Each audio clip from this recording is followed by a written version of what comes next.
आज की इस क्लास में मुताला करेंगे बच्चों हमारी दरसी किताब ख़ियाबान उर्दू के सबक नंबर 2 का। और इस सबक का उन्वान है ड्रामा। यहाँ पर आगा अशर काश्मीरी का मशहूर ड्रामा यहूदी की लड़की भी आपके लिए सबक के तौर पर शामिल किया गया है। बच्चों ये ड्रामा बहुत मशहूर है, बहुत मकबूल हुआ है और आगा अशर काश्मीरी ने इस ड्रामे को लिखा है। इस ड्रामे के अंदर बज़ाहिर तौर पर रोमन सल्तनत और यहूदी कौम के बीच की कशमकश दिखाई गई है। उनके बीच में जो उलझन है, जो लड़ाई झगड़े आपस में चलते रहते थे, एक दूसरे को नीचा दिखाने की जो हरकतें रोमन सल्तनत के अंदर जारी थी, उन हरकतों को, उन कशमकश को, उन कशाकशों को यहाँ पर दिखाया गया है और बज़ाहिर तौर पर कशमकश दिखाई गई है। लेकिन आगा अशर काश्मीरी इस कशमकश के जरिए रोमन सल्तनत और यहूदी कौम की लड़ाई झगड़ों के जरिए हिंदुस्तानी हालात को भी बयान कर रहे हैं। हिंदुस्तान के अंदर अंग्रेजों और हिंदुस्तानी अवाम के बीच जो कशमकश चल रही थी उसको बज़ाहिर तौर पर राह रास्त तौर पर बयान नहीं किया जा सकता था, क्योंकि उस वक्त कई तरह की मजबूरियां थी। तो अलामती अंदाज में उस चीज़ को जाहिर किया और हिंदुस्तानी अवाम को जिस तरह से परेशान किया जाता था, दबाया जाता था, परेशान किया जाता था, वो हालात भी आपने इस अफसाने के अंदर, इस ड्रामे के अंदर बयान कर दिए हैं, जिनका हम मुताला करेंगे। सबक को मैंने बच्चों कई हिस्सों के अंदर तकसीम किया है। पहले हिस्से के अंदर हम ड्रामे की तारीफ हासिल करेंगे, ड्रामा क्या होता है, किस तरह से लिखा जाता है, उर्दू अदब में ड्रामे की तारीख क्या है, इन हवालात से हम मालूमात हासिल करेंगे। दूसरे हिस्से में हम आगा हशर काश्मीरी की जिंदगानी के हवाले से मालूमात हासिल करेंगे और साथ ही आगा हशर काश्मीरी की तर्ज तहरीर और खुसूसियात कलाम के हवाले से भी मालूमात हासिल करेंगे, वहाँ हम मुताला करेंगे। और इसके बाद जो अगले हिस्से होंगे, तीसरे हिस्से से लेकर आगे जहां तक हिस्से चलते हैं, उन हिस्सों में हम ड्रामा यहूदी की लड़की का मुताला करेंगे कि इस ड्रामे के जरिए आगा हशर काश्मीरी क्या पैगाम देना चाहते हैं, और फिर हम ड्रामे के फन से भी मुतारुफ होंगे। तो हम शुरू करते हैं बच्चों सबक का पहला हिस्सा, जिसका उन्वान है ड्रामे की तारीफ। ड्रामा क्या होता है, किस तरह से लिखा जाता है। बच्चों ड्रामा अंग्रेजी अदब से उर्दू अदब के अंदर आया है, लेकिन हमारे यहाँ पर शुरुआत से ही ड्रामे लिखे जाते हैं, ड्रामे खेले जाते हैं। ड्रामा यूनानी लफ्ज ड्रो से बना है, जिसके माने होते हैं करके दिखाना, यानी वो अमल जिसको करके दिखाया जा सके। हम बहुत सारी असनाफ का मुताला कर चुके हैं, हमने अफसाने पढ़े, हमने नावल पढ़े, हमने और भी कई सिन्फ़े गज़ल वगैरह जिनका हमने मुताला किया है, लेकिन ड्रामा इन सब से मुख्तलिफ है और सबसे ज़्यादा मकबूल भी इसको कह सकते हैं, क्योंकि ड्रामा वो सिन्फ़ है जो अमल के ज़रिए पैदा होती है। यहाँ पर सिर्फ मुकालमा ही खूब नहीं है, मुकालमा ही पूरा नहीं है, सिर्फ तहरीरी शक्ल नहीं होनी चाहिए, उसको करके भी दिखाया जाता है। ड्रो के माने है करके दिखाना। इसको स्टेज के ऊपर स्टेज किया जाता है, पेश किया जाता है, अपने एक्टिंग के ज़रिए, अपनी अदाओं के ज़रिए, मौसीकी के ज़रिए, अलग अलग की तस्वीरात, मंजर स्टेज के ऊपर बना बनाकर इस ड्रामे को पेश किया जाता है। तो ड्रामा अदब की वो सिन्फ है जिसको अमल के जरिए जाहिर किया जाता है। ये अमली सिन्फ है, इसको करके दिखाना पड़ता है। ड्रामे को एक्ट किया जाता है, एक्टिंग की जाती है और किरदारों के मुकालमे, मौसीकी वगैरह, इसमें सारी चीजें एक साथ शामिल होती हैं। अब यहां पर आया तो ये अंग्रेजी असर से है, लेकिन शुरुआत बहुत पहले ही हो चुकी थी। 1844 के अंदर इंदर सभाओं की जो शुरुआत हुई थी, वाजिद अली शाह, नवाब वाजिद अली शाह का नाम हम पहले भी आपको बता चुका हूं मैं इसके बारे में, कि नवाब वाजिद अली शाह ने इंदर सभाओं के जरिए इनकी ड्रामों की शुरुआत कर दी थी।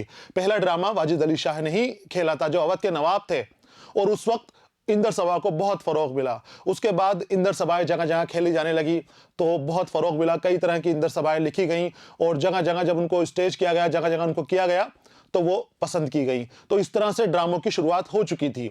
उसके बाद ड्रामों को फ़रोग दिया पारसी थिएटर ने। जब पारसी थिएटर का आगाज़ हो गया तो उन थिएटरों में बाकायदा तौर पर स्टेज वगैरह बनाया जाता था, पर्दे लगाए जाते थे और जो बहुत सारे साजो सामान है जो महंगे होते थे, आम ड्रामा निगार, ड्रामा नवेस उसको नहीं ले सकते थे। पारसी स्टेज वालों ने उन सब का इंतज़ाम किया और फिर बड़े खूबसूरत अंदाज में ड्रामे पेश किए और उन ड्रामों को बहुत मकबूल बनाया। ड्रामों को मकबूल बनाने के अंदर अगर हम बात करें तो पारसी स्टेज वालों का बहुत बड़ा रोल है। पारसी थिएटर इसलिए कहा जाता है बच्चों, क्योंकि उन थिएटरों के मालिक पारसी लोग थे। बंबई के अंदर इनकी शुरुआत हुई थी पारसी थिएटरों की, और इनके मालिक पारसी लोग थे और वो उर्दू के जो ड्रामे हैं वो तख्लीकात लिखने वालों से, मुसन्निफीन से लिखवाते थे और उनको स्टेज करवाते थे, जो बड़े मकबूल हुए, बड़े मशहूर हुए। और इसके अंदर आगा अशर काश्मीरी का बड़ा नाम है, वो एक हीरो की तरह थे। ड्रामा निगारों के अंदर उनका बड़ा रुतबा था, बहुत बड़ी तनख्वाह उठाते थे वो, और उनको इंडियन शेक्सपियर भी कहा जाता था। तो बच्चों, इस हिस्से के अंदर हम ड्रामे के हवाले से अहम मालूमात हासिल करेंगे। गौर के साथ पढ़ना है आपको और कॉपी साथ रखनी है अपनी। जो मुश्किल बातें आती हैं, जो ऐसी बातें आती हैं जो आपके समझ से बाहर हैं, उन्हें आप लिख लें, और जब बार बार आप उन चीज़ों को देखेंगे तो वो आपके लिए आसान हो जाएगी। देखिए, आलमी अदब में सिन्फ ड्रामा को हमेशा से बुलंद मुकाम हासिल रहा है। वो हिंदुस्तान हो, यूनान हो या ब्रिटानिया, हर जगह इस सिन्फ की पैदाइश और तरक्की हुई है, पजीराई हुई है इसकी और तरक्की हुई है। बच्चों, ड्रामा मैंने बताया आपको बहुत मकबूल सिन्फ है, क्योंकि ये दिल बहलाने का जरिया है। आज तो मोबाइल आपके हाथ के अंदर हैं, आज आपके घरों के अंदर टेलीविजन है, सिनेमा हॉल हैं, तरह तरह से जहां आप चाहें वहां आप अपने दिल को खुश करने के लिए जा सकते हैं, दिल को बहलाने के लिए इन कामों को अंजाम दे सकते हैं। लेकिन जब ये दौर बताया गया है 1844 के बाद का, 1857 का, 1900 के आसपास का, उस वक्त इतनी सारी सहूलियतें हमें मुहैया नहीं थी, इतने सारे साजो सामान हमारे लिए मुहैया नहीं थे। उस वक्त हम अपने दिल को बहलाने के लिए क्या करें, क्या किस चीज को हम पढ़ें, किस चीज को हम देखें, तो ड्रामा उस वक्त दिल बहलाने का एक बहुत बढ़िया जरिया साबित हुआ। और जब ये थिएटरों में खेलने जाने लगा तो लोग टिकट ले लेकर ड्रामा देखने जाते थे। जिस तरह से दास्तानें सुनते थे, उसके बाद दास्तानों के बाद जब ड्रामे आ गए तो ड्रामे ने दास्तान को कम कर दिया, दास्तान को कम हो गए और ड्रामा ज्यादा शुरू हो गए, ड्रामे ज्यादा लिखे जाने लगे, ज्यादा स्टेज होने लगे। तो ड्रामा हमेशा से मकबूल रहा है। आज भी ड्रामा होते हैं, ड्रामे खेले जाते हैं, स्टेज किए जाते हैं, बड़े शहरों से लेकर छोटे शहरों तक हर जगह ड्रामे आज भी आपको मिलेंगे। थिएटर वगैरह होने के बाद भी, सिनेमा और मोबाइल होने के बाद भी ड्रामों के पसंद करने वाले आज भी मौजूद हैं। ड्रामे की मुख्तलिफ तारीफें की गई हैं, मगर उसकी एक सादा सी तारीफ यह है कि ड्रामा किसी किस्से या वाक़े को अदाकारों के जरिए नाजरीन के रूबरू अमलन पेश करने का नाम है। यानी जो तख्लीक है, जो कहानी है, उस कहानी को सामने खड़े होकर जीना, उस कहानी को अमल में लाना, करके दिखाना, अफसाने को अमल में लाना, करके दिखाना, यही ड्रामा है। आपको ड्रो का माने जान लेना बच्चों, के ड्रो का जो यूनानी लफ्ज है, इसके माने होते हैं करके दिखाना, और ड्रामा वही है जिसमें करके दिखाया जाए। सिर्फ पढ़ने से महदूद नहीं है, ये पढ़ने तक महदूद नहीं है, या देखने तक महदूद नहीं है, इसको करके दिखाया जाता है। एक्टिंग होती है इसके अंदर, रक्स होता है, इसमें मौसीकी होती है, और भी कई चीजें इसके अंदर शामिल कर ली जाती हैं जो ड्रामे को असरदार बनाती हैं। तो ये जो तारीफ इसकी दी गई है कि सादा सी तारीफ है, आप इसको भी लिख लें बच्चों। ड्रामा किसी किस्से या वाक़े को अदाकारों के जरिए नाजरीन के रूबरू अमलन पेश करने का नाम है। नाजरीन यानी नजारे करने वाले, जो सामने लोग बैठे हुए हैं, हाजरीन और नाजरीन। बच्चों, ड्रामे के बहुत सारे पहलू हैं, बहुत सारे अज्जा हैं, 6 अज्जा तो इसके असातिज़ा ने मुकर्रर किए हैं, लेकिन जो नाजरीन हैं वो भी ड्रामे का ही हिस्सा है, यानी देखने वाले स्टेज है वो भी ड्रामे का ही हिस्सा है। इसके अलावा जो दूसरी चीजें, मौसीकी वगैरह, वो भी ड्रामे की मुकम्मलियत के लिए, उसकी कबूलियत के लिए वो जरूरी हिस्से हैं जो उसके साथ जुड़े हुए हैं। तो स्टेज को, नाजरीन को भी ड्रामे का अहम हिस्सा माना गया है। यानी अगर नाजरीन ना हो, हाजरीन ना हो, तो फिर ड्रामा किसके सामने किया जाएगा, तो उनको भी इसका हिस्सा माना गया है। उससे वाज़ेह हुआ है कि ड्रामा नावल या अफसाने की तरह सिर्फ लिखे या पढ़े जाने तक महदूद नहीं है, इसके लिए पेशकश जरूरी है, बल्कि ये मुकम्मल ही तब होता है जब इसे अमलन स्टेज पर पेश कर दिया जाए। मुकम्मल ड्रामा तभी होगा कि जब उसको स्टेज पर पेश कर दिया जाएगा। पहले लिखा जाएगा, उसके बाद उसको नज़ारे किए जाएंगे, देखा जाएगा, उसमें कमी बेशी निकाली जाएगी, तनकीद वगैरह होगी, और उसके बाद उसको स्टेज पर किया जाएगा। और स्टेज की ज़रूरियात के मुताबिक ही ड्रामे लिखे जाते हैं। वही ड्रामे मशहूर होते हैं जो इस नज़रिए से लिखे जाएं कि जिन्हें आसानी से स्टेज पर किया जा सके।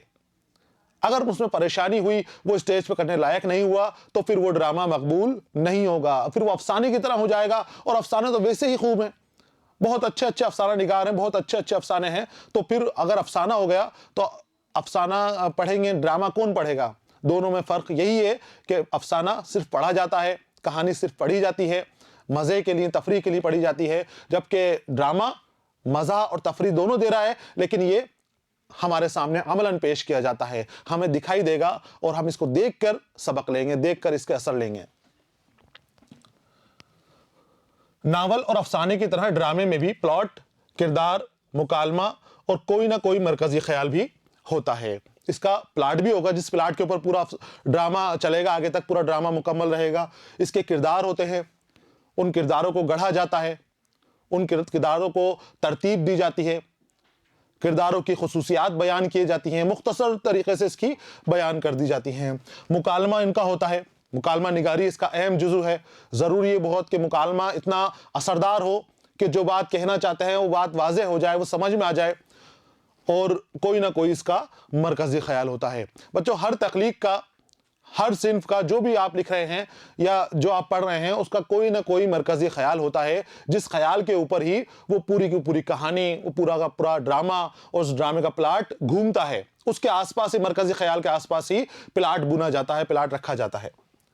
मगर किस्से के अमली पेशकश ही इसे नावल और अफसाने से मुमय्यज़ करती है। तो अज्जाए तरकीबी की हम बात करें तो इसके जज़ू बताए गए हैं, और मैंने बताया असातिज़ा ने इसके 6 अज्जा मुकर्रर किए हैं। 6 अज्जा के अलावा आप इसके नाज़रीन जो हैं उसको भी इसका हिस्सा मान सकते हैं, स्टेज को उसको भी इसका हिस्सा मान सकते हैं, थिएटर को भी इसका हिस्सा मान सकते हैं कि उसके बगैर ड्रामा मुकम्मल नहीं होता। और फिर जो सबसे बड़ी बात है, अफसाने, नावल और ड्रामे के अंदर जो फर्क करता है वो ये है उसका अमलन पेशकश। ड्रामा अमली तौर पर पेश किया जाएगा, जबकि अफसाना और जो नावल वगैरह हैं ये सिर्फ पढ़े जाएंगे। इनको कारी सिर्फ पढ़ेगा, देख नहीं सकता, जबकि ड्रामे देखे जाएंगे, इनको सामने एक्ट किया जाएगा, सामने पेश किया जाएगा। बुनियादी तौर पर ड्रामे के 2 हिस्सों में तकसीम किया गया है। एक है ट्रेजेडी जिसे अलमिया भी कहते हैं, और दूसरा है कॉमेडी, तरबिया। जितने भी ड्रामे लिखे गए हैं, ड्रामों की कई अकसाम होती हैं बच्चों।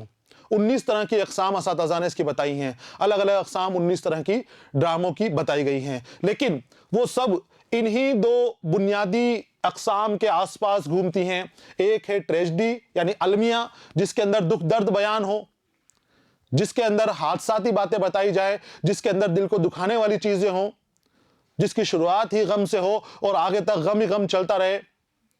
पढ़ने के बाद, देखने के बाद ड्रामे को जो इसका नाजरीन है, हाजरीन है, वो दुख दर्द में डूब जाएं, सोचो फिक्र के अंदर डूब जाएं, परेशान हो जाएं, वो ट्रेजेडी कहलाता है, ये वो अलमिया कहलाता है।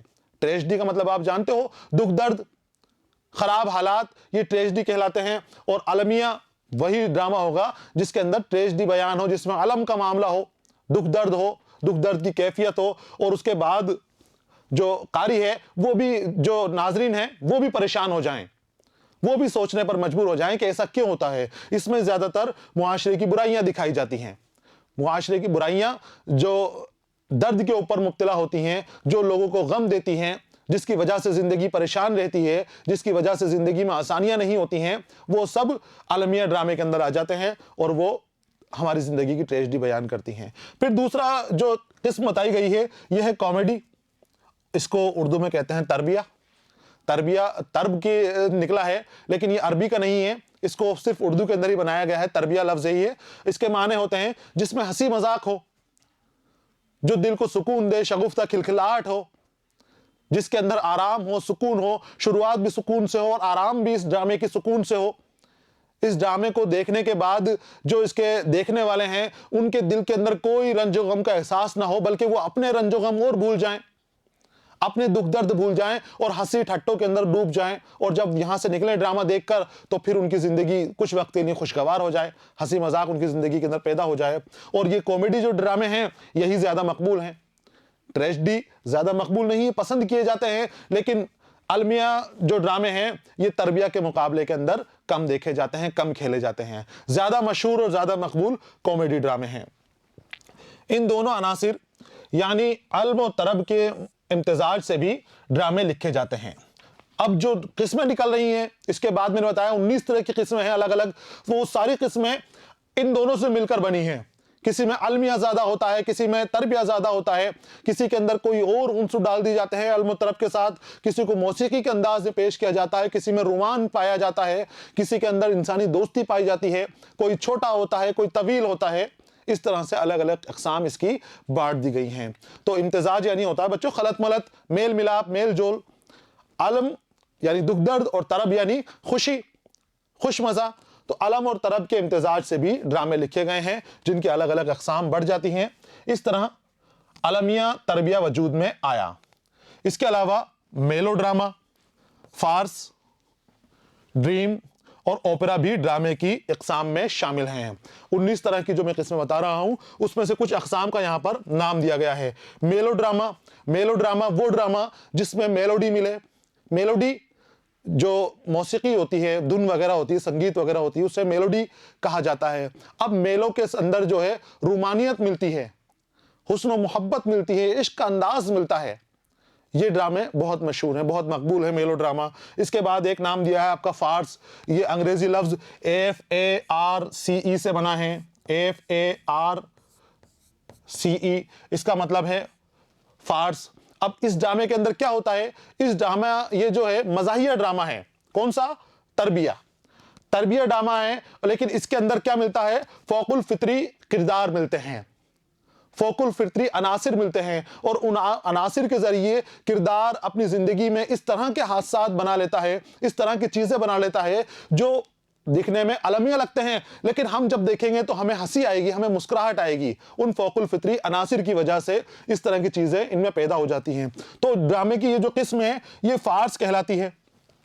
इसके अलावा ड्रीम है, ओपेरा है जो पूरी तरह से मौसीकी के ऊपर है, पूरी तरह से पूरा स्टेज के ऊपर जो भी प्रोग्राम होगा इसके अंदर जो भी किरदार अपना मुकालमा करेगा वो सब गाने के अंदाज में करेगा। ओपेरा जो है, ओपेरा के माने हैं मौसीकी से लेते हैं, जिसमें मौसीकी हो, मौसीकी के अंदाज में हर चीज कही जाए, गाने के अंदर ही हर चीज की जाए, वो ओपेरा कहलाता है। तो ओपेरा ड्रामे की इक़साम में शामिल है। ये ड्रामे की इक़साम है, 19 किस्में हैं, लेकिन हमें आपको वही देखनी है जो आपके सामने है। जितनी आपको दी गई है किताब के अंदर उतनी इक़साम आप याद कर लें कि ड्रामे की इक़साम है। ड्रामे की तारीफ याद कर लें कि ड्रामा क्या होता है, और अज्जाए तरकीबी जो आपको बताए गए हैं ये अज्जाए तरकीबी भी आप लिख लें, और लिखने के बाद इनको याद करने की कोशिश करें, क्योंकि बहुत जरूरी है, ड्रामे से मुतालिक सवाल आपसे पूछा जाएगा। आगे आते हैं। उर्दू ड्रामे की इब्तिदा के हवाले से यहां पर मालूमात दी गई है कि 1844 से 1855 के दौरान वाजिद अली शाह के ड्रामाई पेशकश और अमानत व मदारी लाल की इंदर सभाओं से लखनऊ में हुई। वाजिद अली शाह अवध के नवाब थे, जिनको बाद में अंग्रेजों ने इनकी जायदाद के ऊपर, इनकी रियासत पर कब्जा भी कर लिया था, और इनकी बेगम हजरत महल ने अंग्रेजों का लोहा लिया था, अंग्रेजों से मुकाबला किया था। ये जो है राजकाज से ज्यादा गाने बजाने के शौकीन थे, मौसीकी के अंदर इनका मन लगता था। ये खुद जो कृष्ण लीलाएं होती हैं, रास लीलाएं होती हैं, अपने दरबार के अंदर करते थे। इंदर सभा कहां पर करते थे, प्रोग्राम करते थे, और उसके अंदर ये खुद एक्ट करते थे, खुद उसमें रोल निभाते थे, किरदार बन जाया करते थे, और उनके जैसे हाव भाव, चाल चलन, ये अंदाज अपने दिखाया करते थे। तो ड्रामों की शुरुआत जो उर्दू ड्रामे हैं 1844 में वाजिद अली शाह के दरबार से हो गई थी, और उसी वक्त अमानत लखनवी ने इंदर सभा लिख दी। तो ये इंदर सभा भी बहुत मशहूर हुई और दरबार में ये भी खेली जाने लगी। अमानत लखनवी ने वाजिद अली शाह की जो इंदर सभाएं हैं, इन इंदर सभाओं से ही मुतासिर होकर इंदर सभाएं लिखी, और फिर अलग अलग लोगों ने कई इंदर सभाएं लिखी जो बहुत मशहूर हुई। इंदर सभा भी एक नाटक है जो उस वक्त स्टेज किया जाता था, खेला जाता था। इसके अंदर फौकुल फित्री किरदार हैं, परियों की कहानी है, राजाओं की कहानी है, राजाओं के महल हैं। तो इस तरह के किरदार हैं जो अवाम को मुतासिर कर सके।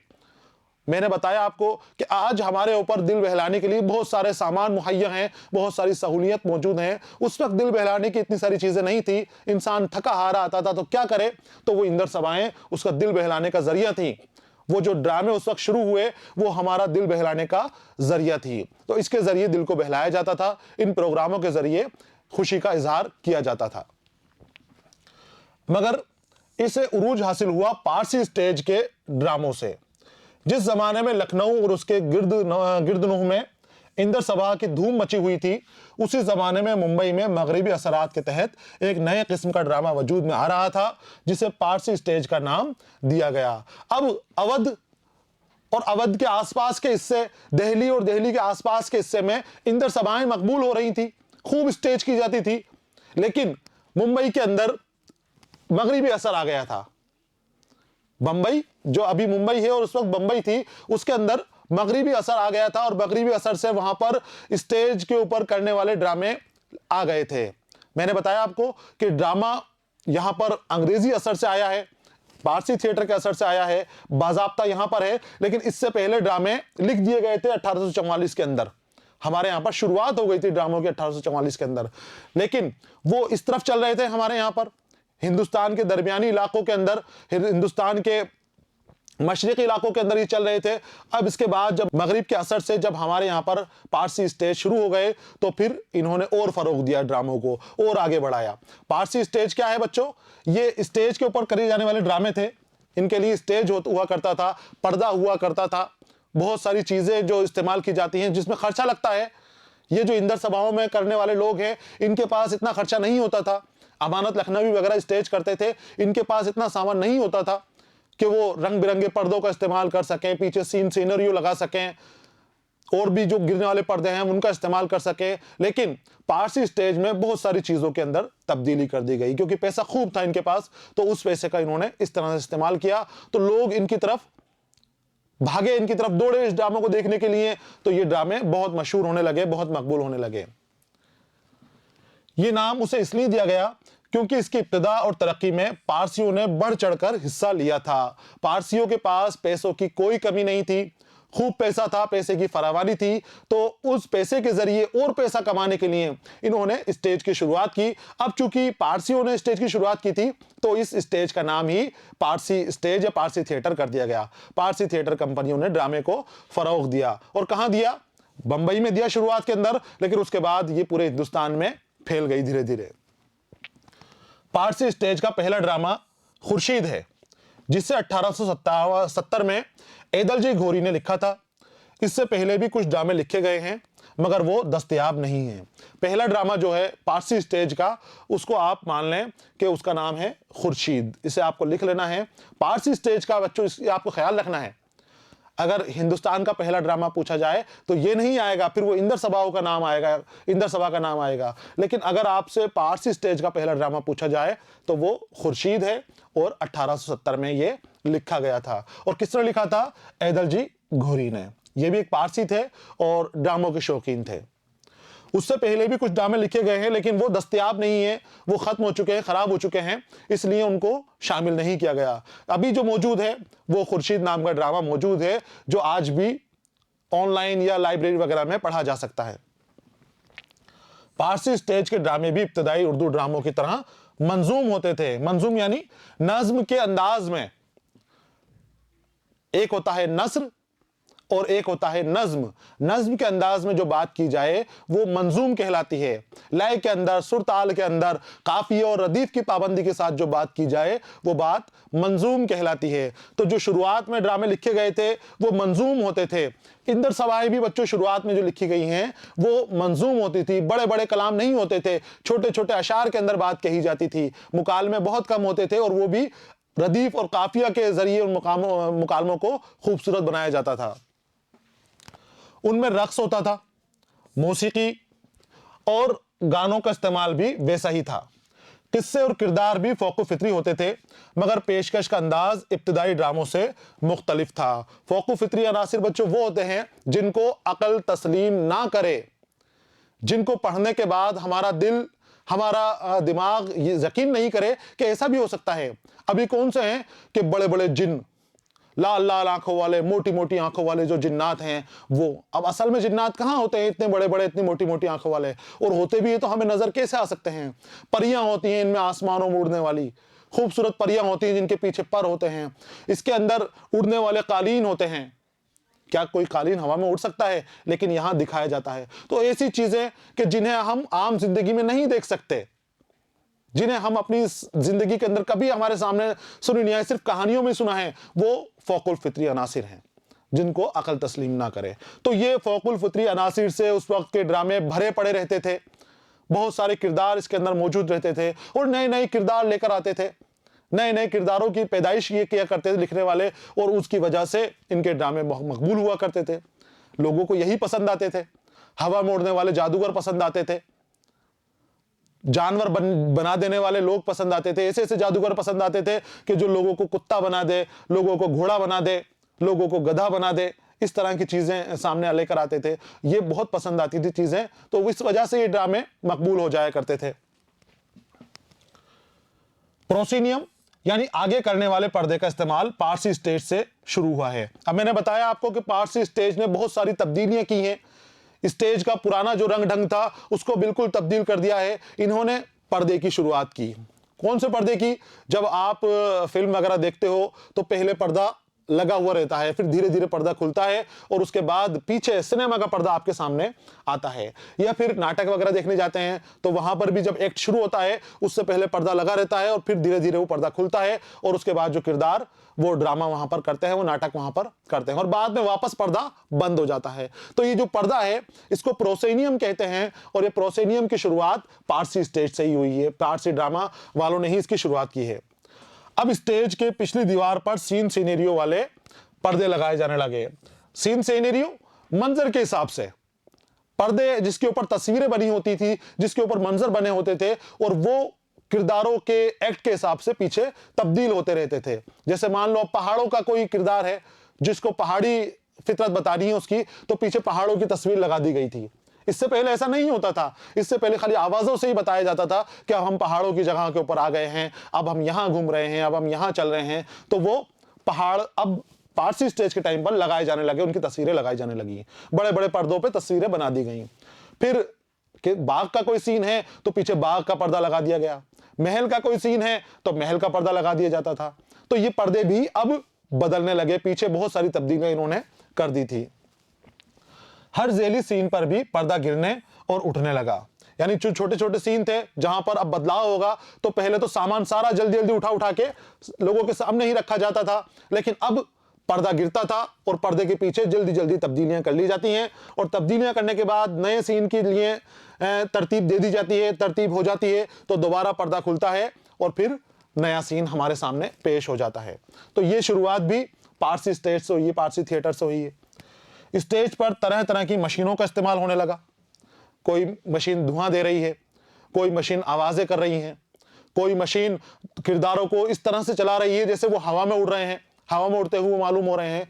तो अलग अलग तरह की मशीनें, बहुत सारी मशीनें पारसी स्टेज वाले लेकर आए और उन मशीनों का अपने ड्रामों के अंदर इन्होंने इस्तेमाल किया। यानी ड्रामों को इन्होंने पिछले ड्रामों से बिल्कुल अलग कर दिया। इंदर सभाओं से और जो गलियों के अंदर ड्रामे खेले जाते थे उन ड्रामों से इन्होंने बिल्कुल अलग कर दिया, बहुत मकबूल बना दिया और इसकी वजह से ये बहुत ज्यादा देखे जाने थे, बहुत ज्यादा इनकी कमाई होती थी, टिकट भी बहुत ज्यादा इनके बिक जाते थे, बहुत मकबूल हुए ये। मुकालमों में धीरे धीरे नस्र का इस्तेमाल बढ़ा, गाने कम हो गए, फोको फित्री वाकयात और किरदारों के बजाय रोजमर्रा जिंदगी के वाकयात को मसाइल ड्रामे का मौजू बनने लगे। फिर धीरे धीरे जैसे जैसे मुआशरे में बदलाव आया, मुआशरे की सोचो फिक्र में तब्दीली आनी शुरू हुई, तो फिर इन ड्रामों के मौजुआत में भी तब्दीली आनी शुरू हो गई। अब जो नज्म का अंदाज था वो धीरे धीरे नस्र के अंदर बदलने लगा। अब मुकालमे नस्र के अंदर लिखे जाने लगे, जो किरदार थे वो आवाम से जुड़े हुए किरदार पेश किए जाने लगे। अब फोको फित्री किरदार कम कर दिए गए, फोको फित्री अनासिर कम कर दिए गए, इस तरह के किरदार पेश किए जाने लगे, इस तरह के मौजुआत सामने लिए गए जो आवाम से जुड़े हुए हों। आवाम के मसलों को इन स्टेज के जरिए, इन नाटकों के जरिए, ड्रामों के जरिए पेश किया जाने लगा। इस तरह धीरे धीरे ड्रामे हमारे तरक्की करते गए, आगे बढ़ते गए। यहाँ पर इर्तिका बताइए ड्रामों की कि किस तरह से ड्रामों की तरक्की हुई है। यहाँ पर बच्चों सबक का पहला हिस्सा मुकम्मल हो जाता है।